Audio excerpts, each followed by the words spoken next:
ఇంట్లో ఏసీ వాడుతున్నారా? ఏ దిశల్లో ఉంటే ఐశ్వర్యం, ఏ దిశల్లో ఉంటే దరిద్రం, వాస్తు చిట్కాలు ఇవే. మరి ఆ వివరాలు ఏమిటో తెలుసుకోవాలంటే ఈ వీడియోని చివరి వరకు చూడండి. పూర్తి వివరాల్లోకి వెళ్లే ముందు మీరు జీవితంలో ఏమైనా సమస్యలతో బాధపడుతున్నట్లయితే స్క్రీన్ పై కనిపిస్తున్న మా గురువు గారి నెంబర్ కి సంప్రదించి మీ సమస్యలకి తగిన పరిష్కారం పొందవచ్చు. అలాగే మీరు మా ఛానల్ ని మొదటిసారి చూస్తున్నట్లయితే వెంటనే సబ్స్క్రైబ్ చేసి బెల్ ఐకాన్ నొక్కండి. ఇక పూర్తి వివరాల్లోకి వెళ్తే వాస్తు శాస్త్రం ప్రకారం ఇంట్లో ఎలక్ట్రానిక్ వస్తువుల స్థానం కూడా సానుకూల శక్తిపై ప్రభావం చూపుతుందని చెప్తారు. ముఖ్యంగా ఏసీని దక్షిణం లేదా పడమర గోడపై అమర్చడం మంచిదని కొందరు విశ్వసిస్తారు. ఇలా ఉంచితే గదిలో శక్తి సమతుల్యత ఉండి సౌకర్యం, శాంతి పెరుగుతాయని అంటారు.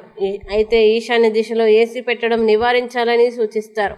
ఎందుకంటే ఆ దిశ ఆధ్యాత్మిక శక్తికి సంబంధించిందిగా భావిస్తారు. అలాగే ఏసీ నుండి వచ్చే గాలి నేరుగా తలపై పడకుండా చూసుకోవడం ఆరోగ్యపరంగా కూడా మంచిది. గది శుభ్రంగా ఉంచడం, సరైన గాలి ప్రసరణ ఉండేలా చూడడం ఎంతో ముఖ్యం. మొత్తంగా సరైన దిశలో ఏసీ అమర్చడం వల్ల సౌకర్యంతో పాటు సానుకూల వాతావరణం ఏర్పడి ఐశ్వర్యం, శాంతి పెరుగుతాయని వాస్తు నమ్మకం. ఈ వీడియో మీకు నచ్చినట్లయితే లైక్ చేయండి, మీ స్నేహితులతో షేర్ చేయండి. ఇంకా ఇలాంటి మరిన్ని రాశి